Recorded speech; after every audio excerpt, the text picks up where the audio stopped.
Super താരം അല്ലു അർജുൻ അറസ്റ്റിൽ.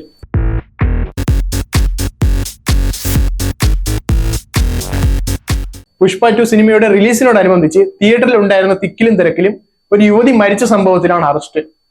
ഹൈദരാബാദ് പോലീസിന്റെ സ്പെഷ്യൽ ടാസ്ക് ഫോഴ്സ് ആണ് ജൂബിലി ഹിൽസിലെ വസതിയിലെത്തി അല്ലു അർജുനെ കസ്റ്റഡിയിലെടുത്തത്.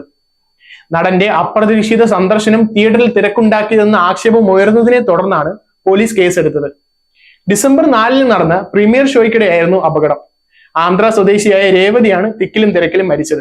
ഇവരുടെ മകൻ ശ്രീതേജയെ ഗുരുതരാവസ്ഥയിൽ ആശുപത്രിയിൽ പ്രവേശിപ്പിച്ചിരുന്നു. അല്ലു അർജുന്റെ സ്വകാര്യ സുരക്ഷാ ഉദ്യോഗസ്ഥർ ജനങ്ങളെ കൈകാര്യം ചെയ്ത രീതിയാണ് പ്രശ്നത്തിനിടയാക്കിയതെന്നും അവർ ജനങ്ങളെ കയ്യേറ്റം ചെയ്തതിനെ തുടർന്നാണ് ലാത്തി വീശേണ്ടി വന്നതെന്നും പോലീസ് പറയുന്നു.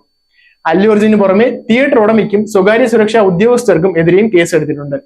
തനിക്കെതിരെയുള്ള എഫ്ഐആർ റദ്ദാക്കണമെന്ന് ആവശ്യപ്പെട്ട് അല്ലു അർജുൻ തെലങ്കാന ഹൈക്കോടതിയെ സമീപിച്ചിരുന്നു. ആരോപണങ്ങൾ അടിസ്ഥാനരഹിതമാണെന്നും തിയേറ്ററിൽ എത്തുന്ന വിവരം ഉടമസ്ഥരെയും പോലീസിനെയും അറിയിച്ചിരുന്നുവെന്നും ക്രമീകരണങ്ങൾ ഏർപ്പെടുത്താൻ നിർദ്ദേശിച്ചിരുന്നുവെന്നും അല്ലു അർജുൻ കോടതിയോട് പറഞ്ഞു. ക്രമസമാധാന പരിപാലനത്തിനായി ഉയർന്ന പോലീസ് ഉദ്യോഗസ്ഥർ സ്ഥലത്തുണ്ടായിരുന്നതായി ഹർജിയിൽ ചൂണ്ടിക്കാട്ടുന്നു. കോടതി കേസ് പരിഗണിക്കാൻ ഇരിക്കുകയാണ്. Zag news, Thiruvananthapuram.